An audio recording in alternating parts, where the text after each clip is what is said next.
¿no? La comunión te ilumina, y la comunión que es un canibalismo sacramental donde tú te comes carne y te bebes la sangre de Dios.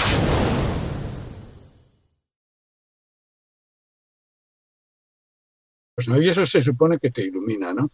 Entonces, no solamente es el peyote, es mucho más grave que todo eso. Entonces nos encontramos con un choque, ¿no? Entre un método de conocimiento de la realidad para superar necesidades, problemas, saludes, que también es utilizado para el mal, ¿eh? También se hacen campos de concentración, se hace el gas ciclón, por ejemplo, que ahora un estado de Norteamérica quiere recuperar al gas ciclón para matar en las cárceles de un estado de Norteamérica, pero en líneas generales la ciencia es una cosa que mejora las condiciones de vida, ¿no? Pero frente a eso se presenta el otro, no, el conocimiento es subjetivo, el conocimiento lo adquiero yo de una forma que no se puede demostrar objetivamente, los milagros existen, pero yo solamente lo puedo demostrar, o muy pocos milagros por parte de la izquierda, de la Iglesia, estarían ahí demostrados, etcétera, etcétera. Estas dos visiones son antagónicas. ¿Y qué efectos, para volver al problema de esto, qué efectos lleva esto a la cuestión práctica? Pues lleva a un problema muy básico, que es el problema de si a los niños y a los padres, porque ellos se creen tocados por la gracia de Dios, en este caso, si a los niños se les inculca determinadas costumbres afectivas, sociales, comunitarias, que restringen la potencialidad humana implícita en el desarrollo de los niños y les constriñen a que solamente tengan una capacidad de disfrute de la vida ceñida a una forma exclusiva de matrimonio que encima es un matrimonio que ha existido muy recientemente en la larga filogenia humana, muy recientemente. El matrimonio en el sentido oficial cristiano es un matrimonio que no tiene prácticamente ni 2000 años de existencia. Incluso el sentido de familia actual es desde el siglo XVII ahora, incluso desde el siglo XVIII, o incluso nos podríamos remontar a la familia obrera cristiana, es del siglo XIX ahora. Si vemos la cortedad de todo eso y vemos el impacto que todo eso va a causar en la felicidad de los niños y de las niñas, estamos entrando en un problema de choque entre el conocimiento de la pediatría, el conocimiento de la psicología, el conocimiento de la medicina, etcétera, de la psiquiatría infantil. Entramos en todo eso mientras, ¿por qué? Porque en el sentido contrario hay personas que se sienten iluminadas por una fe que nadie puede demostrar que existe y están hundiendo la vida de esas personas, como han hundido las vidas de todos los cristianos a los que han quemado, a los que han torturado, a los que han condenado la ignorancia, a los que no se les ha obligado, o en el caso del Estado español, que han estado bajo la censura de libros, de películas, de obras de arte, etcétera, pues prácticamente desde 1936 hasta 1978 con la dictadura católica y franquista, ¿no? Yo creo que ahí está la pugna de fondo. Cojamos el caso singular de un pastelero, o el caso particular de una religión, de una parte de la religión cristiana, y vayamos al caso universal. El caso universal es el choque entre un conocimiento criticable, demostrable, contrastable, que es el conocimiento científico lógico, sea la lógica formal o la lógica dialéctica, o todas las formas de lógica formal, y por el contrario, un conocimiento no contrastable, que incluso yo niego que sea conocimiento. Para mí la fe no es un conocimiento, ni la religión es un conocimiento. Y los que hablan de ciencia de la religión, eso es un abuso y una tergiversación del concepto de ciencia por las razones que he expuesto antes. Y por tanto yo digo que ese es realmente el secreto, porque esto se resolverá tarde o temprano, o las cosas quedarán en tablas, pero volverá a surgir otro problema exactamente el mismo. No por esto, será otro tema, o será en Estados Unidos, o será en otro país, o será en otra religión, pero el problema volverá a surgir. Y ese es realmente el problema de fondo, ¿no? Se puede dar atributo de verosimilitud material a un conocimiento que no es conocimiento, a alguien que afirma simplemente porque él lo siente que es así, porque alguien le ha iluminado, y obligar a sus hijos a vivir toda una vida porque él se cree depositario de la verdad. Yo creo que esto es una injusticia. Yo ahí la verdad que Te tengo... Iñaki, Tengo que te darle vas a razón a olvidar de Iñaki. todas las iglesias y de todas las religiones, ¿eh? Porque me acuerdo que, digo, o sea, los cristianos y los musulmanes y no sé, y los judíos o no sé, porque un mandatario musulmán visitó, creo que Italia, y tuvieron que tapar todas las esculturas bellísimas de los desnudos que hay por ahí, por Florencia y Roma, o no sé. Tocas un aspecto esencial porque es la felicidad futura de las próximas generaciones y no sé cómo se va a resolver eso. A ver, Nuño, te estabas hablando Yo, de otro. mira, yo lo primero que quería decir, o sea, que tengo que darle razón a Iñaki, pero tengo también que decir que la diferencia entre el conocimiento universal y el conocimiento subjetivo no es solamente achacable a los cristianos. Es que en este caso tenemos también los grupos minoritarios, como son las comunidades homosexuales o las minorías raciales, que tienen exactamente la misma visión subjetiva del mundo, que sienten también que están iluminados por una especie de verdad y muchos de ellos están, digamos, parapetándose detrás de una pseudociencia que no lo es en absoluto. Y en este caso me parece tremendamente injusto querer oponer a los grupos cristianos contra los grupos, digamos, de minorías religiosas o de minorías raciales, cuando todos los grupos están jugando la misma carta. Todos los grupos están jugando a su creencia subjetiva. Es que en este sentido tenemos, según este discurso, tenemos que tener en cuenta que los cristianos pues tienen un conocimiento subjetivo totalmente alejado del conocimiento objetivo, totalmente alejado de un conocimiento contrastable y verificable, pero sin embargo es que nos lleva a asumir que el otro grupo, por el contrario, sí que tendría ese tipo de variables, ese tipo de atributos, o sea, como serían la cientificidad de sus propuestas y la verisimilitud de sus creencias y de sus postulados. Y no es así. Y en este caso es que son exactamente igual un grupo y otro. Podemos estar haciendo las mismas explicaciones, podemos hacer exactamente el mismo discurso para describir a los grupos, digamos, minorías que están ahora mismo beneficiándose de todas las prebendas legislativas. O sea, simplemente porque Oye, ellos Nuño, tienen una visión subjetiva de sí mismos que a la hora de la verdad no es ni mucho menos contrastable. Oye, Nuño, Bueno, yo estoy. dos cosas. Uno, en esta réplica que haces, bueno, pues a ti te van, si a Iñaki le van a excomulgar, a ti te van a colgar porque ya lo redujiste prácticamente a lo mismo, ¿no?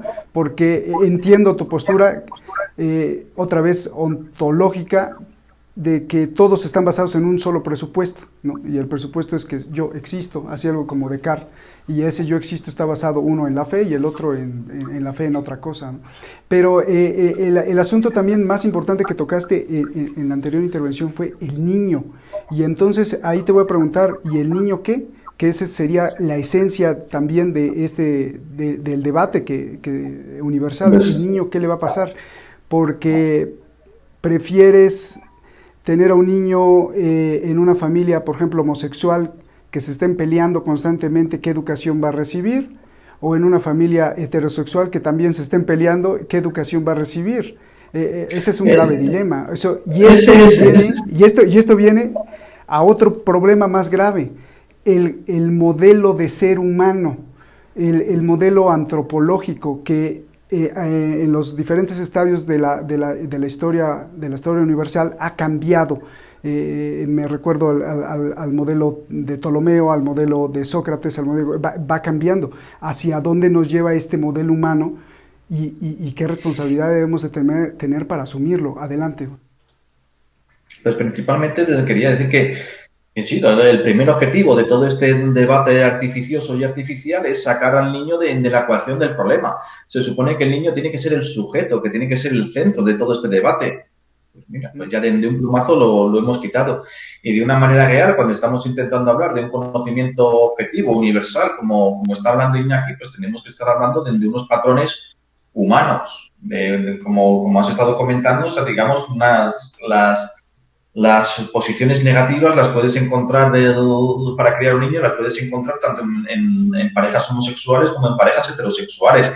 ¿Hasta qué punto entonces, digamos, el determinismo sexual, el determinismo afectivo puede ser beneficioso o perjudicial a la hora de asignar un niño huérfano, de asignar una orfandad? Dime. tener unas variables mucho más profundas, mucho más humanas, mucho más antropológicas a la hora de valorar cómo tiene que criarse un niño.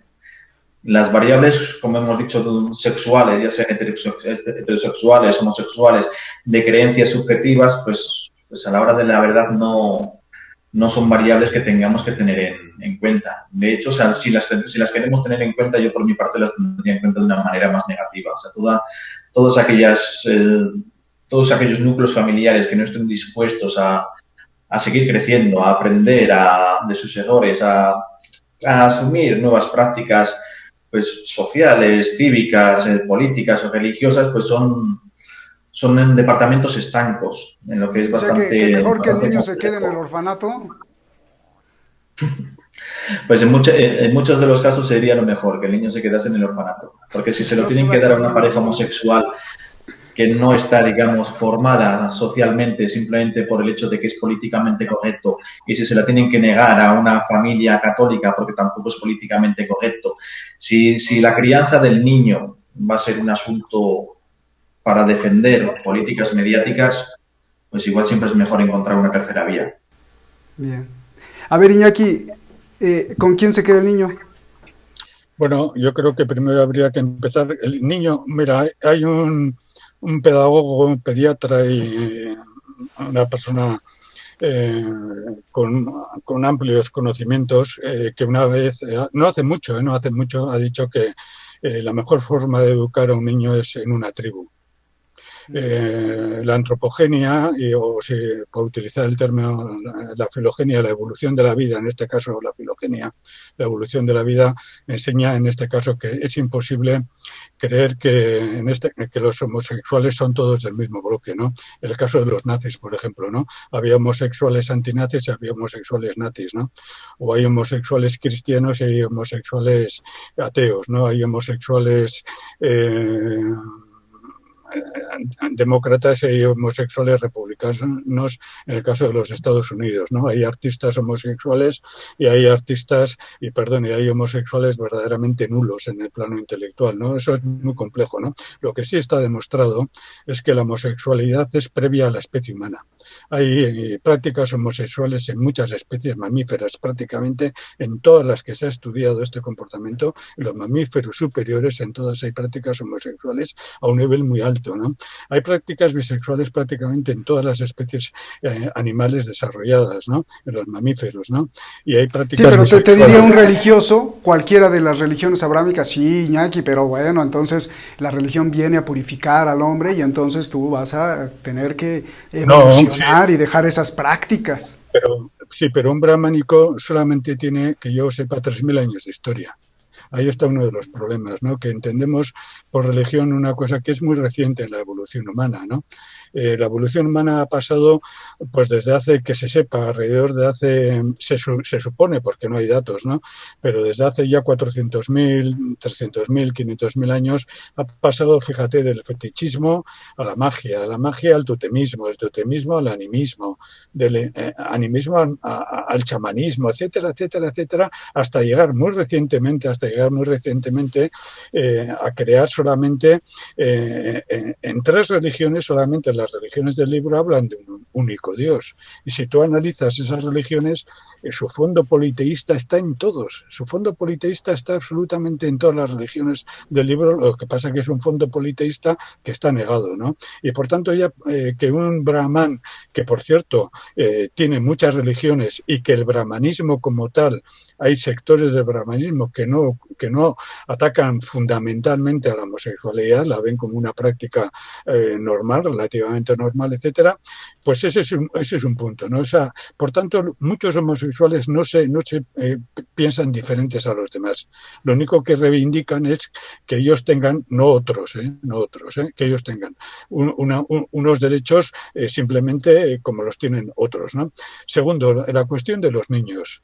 Los niños, en un principio, o son asexuales. En un segundo principio son bisexuales.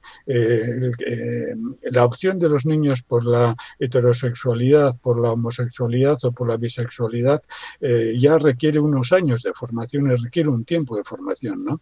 El problema que tiene la pedagogía moderna y la institución familiar y todo el sistema educativo es que no está pensado para tratar a los niños en esos niveles, ¿no? Por eso no están educados y por eso esta persona, este pediatra decía que la educación tiene que ser no en una familia, tiene que ser en una tribu, ¿no? Que tiene que ser la tribu en general y el niño educado en el contexto tribal. Y sobre esto, en el nivel de los debates sobre pedagogía y pediatría, hay tantísimas escuelas y tantísimas alternativas que todas ellas de un bloque de esas escuelas están planteando ya desde hace mucho tiempo. Y podemos dar muchas corrientes al respecto, que el sistema familiar, el que conocemos nosotros, es desarrollado como mínimo, digo como máximo desde el siglo XVII, siglo XVIII y la familia obrera desde el siglo XIX, precisamente es el más antipedagógico de todos ellos y el más antisexual y el más genocida con respecto a la libertad, ¿no? O sea que aquí entraríamos en otro debate, ¿no? Entonces, a cualquier cuestión que toquemos,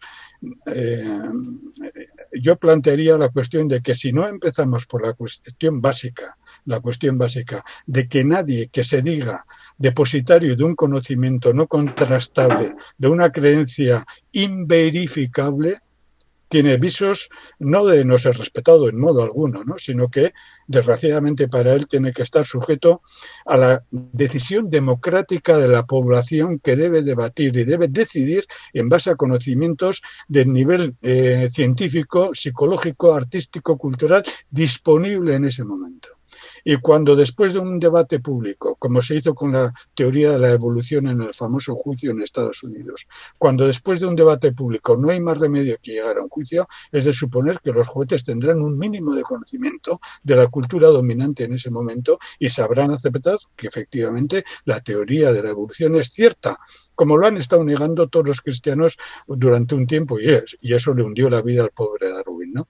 O el caso del negacionismo de las barbaridades nazis, de los campos de concentración nazi. Todavía después, en los años 50 y 60, en Gran Bretaña hubo un juicio porque un historiador decía que no habían existido los campos de concentración nazi y decía que tenía derecho a explicar por qué no habían existido, ¿no? Y se tuvo que hacer un juicio. O sea, y ahí llega un momento crítico que es el con el que yo he insistido. Una sociedad que se basa en conocimientos contrastados y contrastables tiene que tener mecanismos para demostrar que la mayoría en esos conocimientos contrastables y contrastados tiene el derecho, en aras del bien de la infancia y de que la infancia se desarrolle en base a sus potencialidades, tiene el derecho a intervenir. Y luego, el que quiera o el que no quiera cumplir eso, que se atañe a las leyes. Unos padres que impiden que su hijo reciba una transfusión de sangre son unos asesinos. Y ahora llegará el tiempo, porque llegará el tiempo, y tienen que ser los derechos democráticos, que se demuestre y que se acepte que unos padres que se nieguen a que sus hijos tengan una vida afectiva plena son los padres represores. Lo mismo que los padres que buscan que sus hijos no salgan a la calle, simplemente cuando la socialización de los niños es un deber esencial. Los niños tienen que estar en un contexto sociable, colectivo. Eso lo dice cualquier pediatra que tenga un mínimo de conocimiento. O y sea, todos los sistemas... Si escoge ser gay, lesbiana, que van a la libertad. Entre los niños que en su tiempo, en su edad, decidan en su propia vida, en su propio contexto, porque eso, la pediatría y la psicología infantil, desde Freud a esta parte, con mucho pesar para Freud, desde Freud a esta parte se demostró que es así. Y que ellos los cojan, los niños, y salgan tal y como quieran, y luego en la sociedad se irán evolucionando o no irán evolucionando. Pero cortarles la amplísima posibilidad de evolución que hay en ese sentido es un comportamiento autoritario, que no solamente lo pagan los niños, lo hemos estado pagando todas las civilizaciones que han estado y que están bajo la ley del libro, bajo las religiones del libro, lo seguimos pagando, ¿eh? El problema del aborto, por poner un caso. Pero Iñaki, los religiosos te podrían decir, sí somos la mayoría. Por ejemplo, los hijos del libro, las 3 religiones, pues agrupan pues prácticamente 3.000 millones de habitantes, y tanto un judío te diría, de esos que por ejemplo no te dejan ver ni la televisión, te diría, pues lo que estás diciendo es verdaderamente, eres el demonio, Iñaki. Un musulmán te diría lo mismo y un cristiano te diría lo mismo, estás mal. Y además somos una gran mayoría. ¿Qué le dirías a todas esas personas, Iñaki? Bueno, yo le diré una cosa. Primero, que eso de mayoría está por ver. Mm. Mira, hay estudios, y esto ya se dijo hacia 1850 y tantos, lo dijo una investigadora y una artista y una persona europea que vivía en Estados Unidos, una antiesclavista impresionante, secretaria de Saint-Simon en su tiempo, etcétera, demostró que si a los niños no se les habla de Dios, del Dios nuestro, el de Dios del de ahora, para esto, para ceñirnos a nuestra cultura y ser, en este caso, hablar de lo particular, muy difícilmente un niño que no haya oído hablar de Dios va a llegar a ese nivel de abstracción, a ese nivel de abstracción que ha costado tanto a la humanidad llegar al monoteísmo, que no existe, ya lo he dicho antes, ¿no? Pero no, ahora no podemos entendernos, ¿no? Y sí, eso por una parte, ¿no? Segundo, ¿cuántos que se dicen cristianos han sido, o musulmanes o judíos han sido obligados?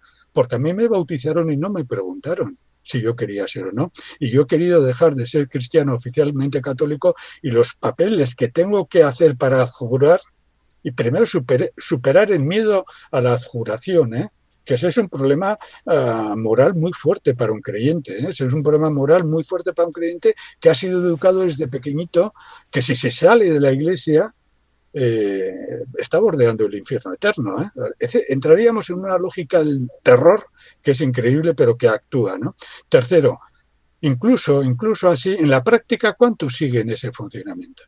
En la práctica, ¿cuántos siguen realmente los decálogos de la ley de Dios, los mandamientos, los 10 mandamientos, que en realidad, bueno, sin extendernos, los 10 mandamientos, ¿cuántos los cumplen? ¿Tú crees que Biden cumple los 10 mandamientos? Yendo a la guerra.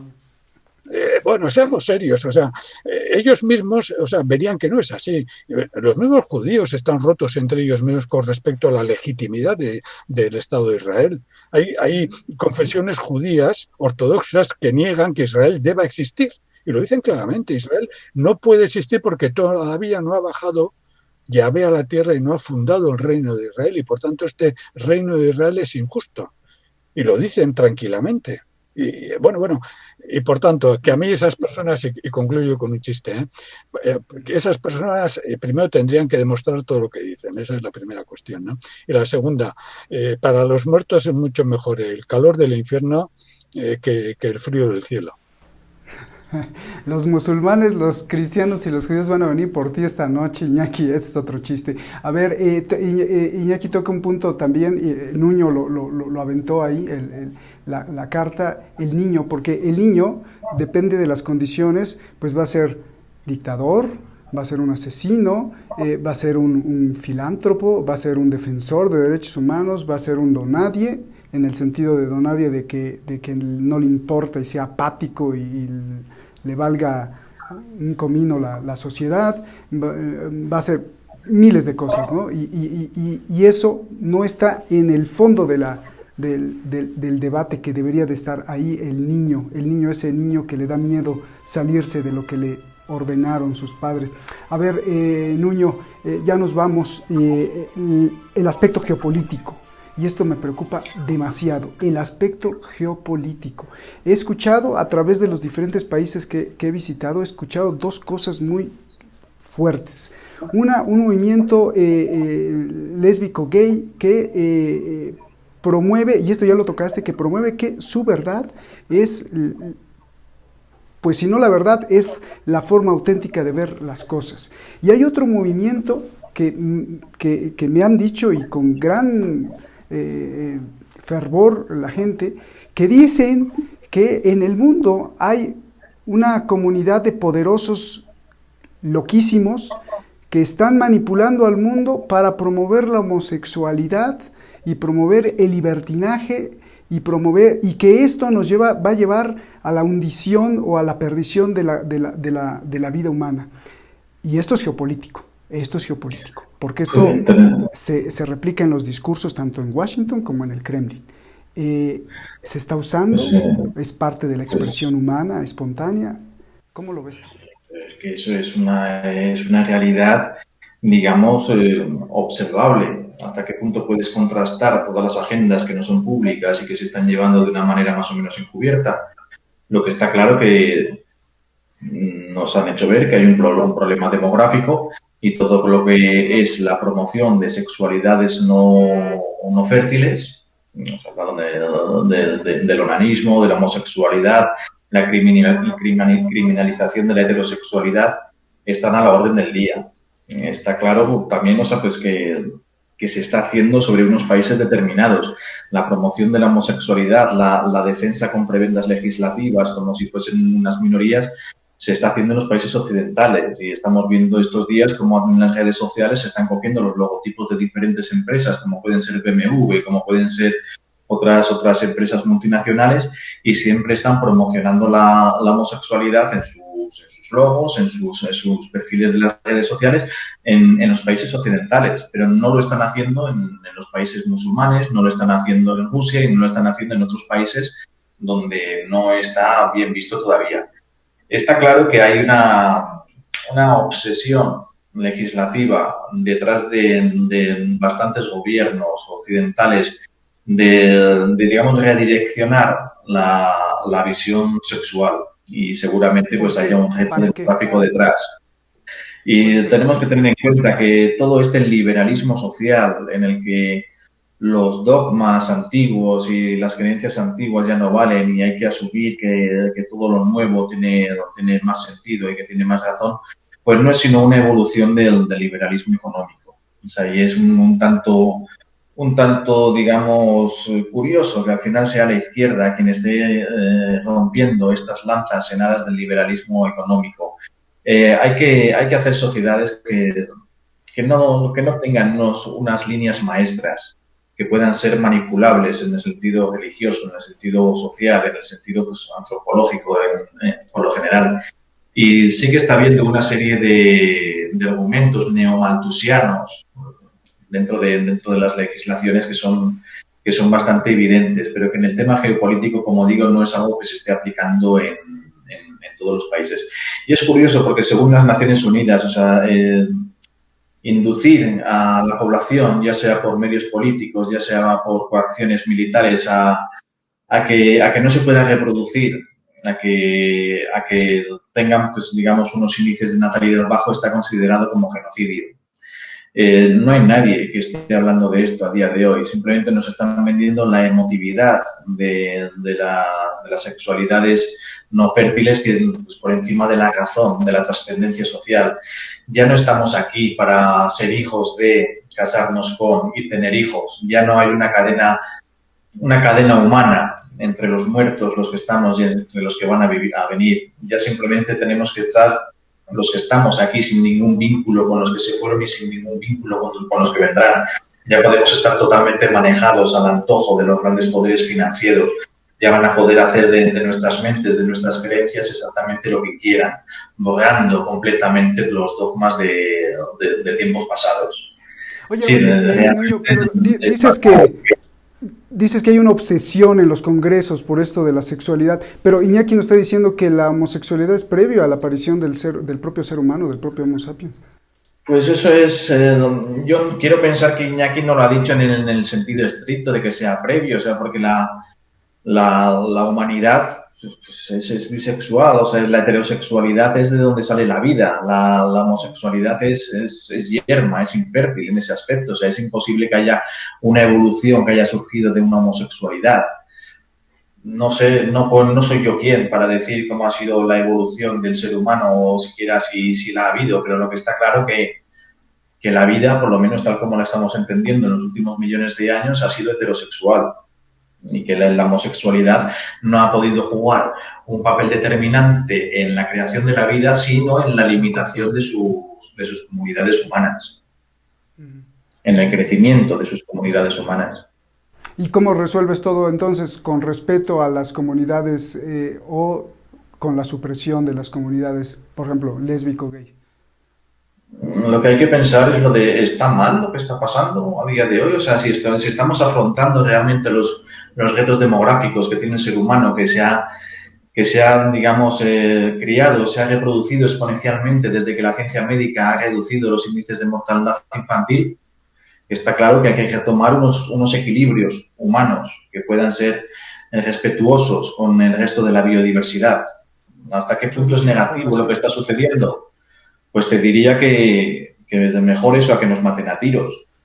Lo que me sorprende es que sea simplemente un tipo de políticas neomalthusianas de aplicación concreta en una serie de países. Y eso ya te llega a hacer pensar que puede haber unas razones más oscuras detrás, sobre todo cuando este tipo de promoción de sexualidades infértiles no se está promoviendo en los países más superpoblados, en los países donde hay unos índices de natalidad totalmente desbordados, ¿no? Se están haciendo sobre los países que tienen unos índices de natalidad paupérrimos, mínimos. ¿Cuáles serían Por supuesto que se pueden oscuros? sospechar muchísimas cosas detrás. ¿Cómo cuáles serían las cosas oscuras esas que dices? Pues principalmente que se está buscando una reducción de la población de los países occidentales de una manera artificial, que como te he dicho ya previamente, o sea, es algo que está tipificado como genocidio dentro de la legislación de Naciones Unidas. Iñaki, tu conclusión, por favor, ahí desactivó el audio. Iñaki. Mientras restablecemos con Iñaki, dame una solución, o no hay solución, Nuño. Pero es que lo que tenemos que ver es buscar una solución, pero hay que pensar cuál es el problema. Porque muy seguramente todo lo que estamos viendo como problema, ya sea en la aplicación de una solución de gente que ha, digamos, teorizado el problema previamente. O sea, está claro que hay una serie de problemas a nivel global en términos demográficos que tienen que ser solventados. De una manera también económica y política tenemos que tener en cuenta que hay una serie de poderes que ven constreñido su poder real pues por una serie de legislaciones nacionales, por una serie de culturas nacionales, de dogmas localistas que les están impidiendo mover sus capitales de la manera que les gustaría moverlas. Pues multinacionales como pueden ser todas las grandes tecnológicas que tengan que estar dando cuenta de sus tributaciones en cada pueblo que se van a encontrar a lo largo y ancho del globo, pues es normal que todo este tipo de empresas quieran un gobierno global donde solamente tengan que responder a un único poder político sin tener que preocuparse de los problemas culturales que puede haber en cada comarca o que puede haber en cada país. Tenemos que tener en cuenta que hay muchas fuerzas que están empujando hacia una sociedad del futuro, una sociedad con una reducción de los índices de natalidad, con una reducción de las comunidades humanas y con una reducción de los poderes de los estados. Esto a día de hoy es algo que está bastante discutido, porque al final de todo son los estados los que son garantes de las propias propiedades o de los propios bienes que tienen estos países. Muy seguramente lo que estarían buscando todas estas grandes empresas tecnológicas o todas estas grandes empresas financieras con aspiraciones globales es que haya una oligarquía de países que sean las únicas que garanticen la seguridad de sus propiedades y el valor de sus bienes frente a un grupo de sociedades disgregadas sin ningún poder político sobre su propio territorio. Es algo complejo y cuando estamos hablando volviendo otra vez al tema primigenio, o sea, de lo que son las comunidades que se autodenominan minoritarias, ya sean de carácter sexual, ya sean de carácter religioso o de cualquier otra índole, frente a las comunidades religiosas, lo único que están intentando es acabar con los dogmas atávicos que estaban rigiendo las sociedades, las filosofías, las mentalidades de las comunidades humanas para conseguir abrirlas a una nueva forma de pensamiento que acepte, que sea más amable a este nuevo tipo de gobierno mundial. Todo puede llegar a estar sincronizado y está claro que hay muchas cuestiones contrastables, bueno, no observables, no contrastables, que sí que te pueden estar, digamos, induciendo a pensar que está habiendo agendas más allá de los gobiernos que están tirando en esta situación. Es una situación que no te voy a decir yo que sea conflictiva, sino que es una evolución natural del liberalismo económico. Y ya cuando estábamos leyendo pues, a los clásicos de la economía liberal, pues ya nos estaban hablando de un liberalismo social, de una libertad de pensamiento, de una libertad de creencias, de una libertad sexual. Era algo que era un bloque que estaba luchando en contra de las sociedades atávicas que estaban siendo regidas por las creencias religiosas. Es una evolución del pensamiento liberal. Te agradezco mucho, Nuño. Déjame ir con Iñaki, ya lo tenemos ahí. Iñaki, a ver, nos vamos, tu conclusión, sobre todo en el aspecto que le preguntaba a Nuño, geopolítica. He estado en diferentes países en donde he escuchado cosas verdaderamente tremendas. Por ejemplo, hay quienes defienden que la comunidad lésbico-gay tiene una posición que es como pues la mejor forma o la forma genuina, auténtica de vivir la vida, ¿no? Esta libertad de la que nos hablan. Y hay otras posiciones que me dicen, que he escuchado incluso en algunos sitios escolares, que dicen que esto es una manipulación conspirativa de que quieren imponer la voluntad del diablo en la sociedad humana para su perdición, promoviendo los valores de los gays, de los homosexuales. Independientemente de la verdad o no, porque no estoy cuestionando eso, es que esto se está utilizando como un mecanismo geopolítico. ¿Qué piensas tú? Ya Nuño nos dijo, no sé si lo escuchaste, que esto puede tener cuestiones más oscuras como control de la población, porque la homosexualidad no da frutos, o sea, no da fertilidad. También Nuño, no sé si lo escuchaste, te cuestionó esto de que si la homosexualidad era previo al ser humano, y lo cuestionó porque finalmente la homosexualidad no ha producido vida, si la heterosexualidad. A ver, Iñaki. Bueno, yo no he escuchado lo que ha dicho Nuño, desgraciadamente, ¿no? Por tanto no puedo opinar sobre eso, ¿no? Las prácticas homosexuales están en muchas especies mamíferas. Llamar a eso homosexualidad o no es otro debate, ¿no? Pero las prácticas sexuales entre machos, las prácticas lésbicas entre hembras también, se les llame lesbianismo o no se les llame lesbianismo, ¿no?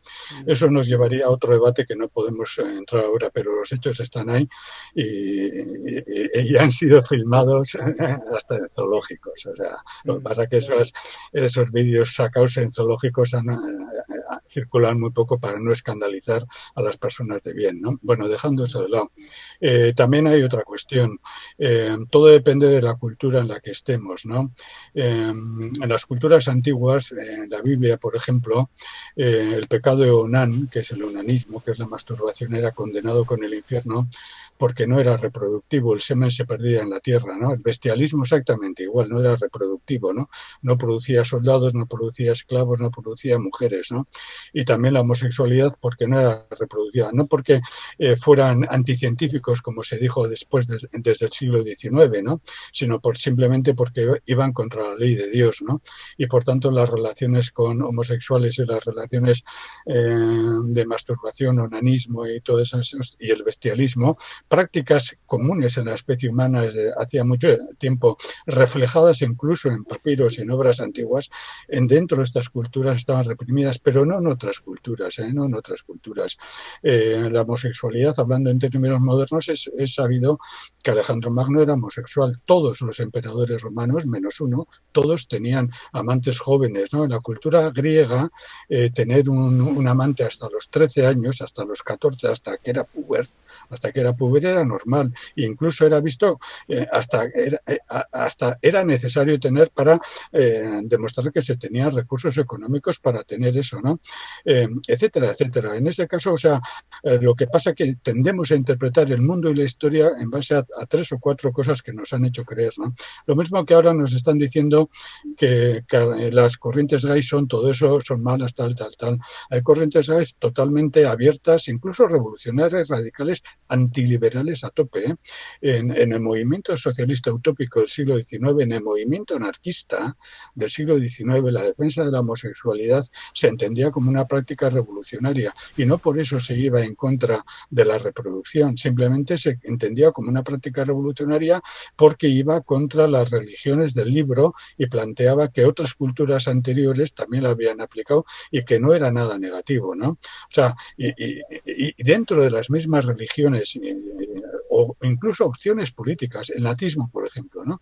Que tiene un componente de ateísmo, bueno, sería un debate, todo esto que no voy a entrar, ¿no? En el nazismo hubo una depuración muy fuerte de toda la corriente mayoritaria a nivel de masas del nazismo, que eran las SA, con Ron a la cabeza, lo asesinaron, lo fusilaron, esperaron a que estuvieran reunidos en un hotel toda la alta dirección de las SA, porque muchos de ellos eran homosexuales, y los fusilaron a todos ellos. La explicación que se dio fue doble. Primero, que querían dar un golpe de Estado contra Hitler, y otra explicación es que la homosexualidad no producía buenos soldados. Volvíamos a la religión judía, a la religión islámica y a la religión cristiana, pero no a las religiones de Persia, ni a la religión griega, etcétera, etcétera, ¿no? Por tanto, para concluir, porque no hay mucho tiempo, ¿no? En la actualidad, ¿por qué se ha abierto una parte del pensamiento liberal se ha abierto a la homosexualidad, a una parte de la homosexualidad, básicamente por tres razones. Una, porque es una cosa que no se puede reprimir. Se llevan de la religión del libro. Mira, las culturas de América Latina, en las culturas de América Latina, cuando fueron los españoles, se impresionaron por la libertad que había y por la costumbre que tenían muchos pueblos de ver la homosexualidad como otra parte normal de la polisexualidad, y eso no evitaba que hubiera reproducción. Lo que está haciendo la sociedad liberal en estos momentos son tres razones. Primero, votos. La sociedad liberal necesita votos. Pese a que a Hayek o pese a que von Mises en los años 30 el segundo y en los años 70 el tercero eran reaccionarios a ultranza y despreciaban los votos, ¿no? Pero necesitan votos y por tanto ahí tienen un filón de votos, porque debajo de muchos heterosexuales hay homosexuales frustrados que no se han atrevido a salir del armario por miedo, ¿no? Pero necesitan votos. Segundo, necesitan dinero. Y eso es un mercado explotable tremendo. No tienen que ser solamente guetos clásicos, los que había en el franquismo, ¿no? Guetos tolerados porque eran homosexuales ricos, mientras que a los homosexuales pobres se les metía a la cárcel, ¿no? Eran homosexuales ricos, y dentro del Partido Popular Español y dentro de la derecha europea, recientemente al mayor antihomosexual de Europa, del partido de Hungría o de Polonia, ahora estoy hablando equivocadamente. ¿Cómo? Orbanera. Exactamente, lo han pillado en una orgía homosexual en Bruselas. O sea, la doble moral está en todas partes, pero el liberalismo necesita votos, necesita dinero para que no sea un mercado guetificado y por tanto que dé muy poco beneficio, y necesita dinero. Y luego hay otra tercera razón también, y es que necesita también darse un aura no solamente democrática, sino demostrar que su sistema, el sistema, digamos, democrático liberal o el sistema liberal a secas, porque democracia y liberalismo no compaginan, son como el agua y el aceite, necesitan demostrar que ellos, independientemente de la economía, independientemente de los votos, no pueden reprimir a los homosexuales que están en su partido y que dirigen sus partidos. Y aquí el mundo homosexual crítico está haciendo muy bien en sacar listas de altos dirigentes de partidos liberales que son homosexuales y no se atreven a decirlos. ¿Qué pasaría si se demostrara que dentro de las iglesias cristianas, islámicas y judías hay homosexuales? Nos acordamos de aquella novela impactante que se silenció, que era de Tennessee Moix, cuando dijo que surgió una epidemia de SIDA en el Vaticano. Por poner un solo ejemplo, ¿no? Por tanto, el liberalismo, que no es tonto, se tiene que abrir a esa corriente, porque no la puede vencer. Simplemente es imposible. Entonces simplemente va a hacer un beneficio económico, un beneficio político. Esa es una parte de la geopolítica. Pero está la otra parte también, que como hacen falta soldados para llevarlos a los frentes y para que maten y para que mueran, tienen que hacer que la homosexualidad sea compatible con la reproducción biológica. Entonces están haciendo encajes de bolillos que no son contradictorios. Alejandro Magno dejó un montón de hijos, pero tenía un amante, que era masculino. Y esa cultura pagana es la que poco a poco está volviendo a entrar en la cultura occidental. Y eso está planteando muchísimos debates y eso nos llevaría a un programa como este de 1 hora y pico. Son increíbles. Les agradezco mucho, Iñaki y Nuño. De verdad que es un deleite escucharlos. Se los agradezco con el corazón y sin duda también todos los seguidores. Muchísimas gracias, Iñaki. Muchísimas gracias, Nuño. Y muchísimas gracias a usted. Y acabo con una reflexión pequeñita. Yo creo que lo más importante es el respeto. Buenas noches. Apoya el periodismo de alto impacto e independiente basado en la integridad. Sin ninguna corporación, televisora, grandes millonarios o cadenas de gobiernos detrás de nosotros, te entregamos información sin interés político ni comercial. Por ello, tu contribución significa mucho y hace la diferencia, sea pequeña o grande. Apóyanos en PayPal desde $1, peso, quetzal, sol o lempira.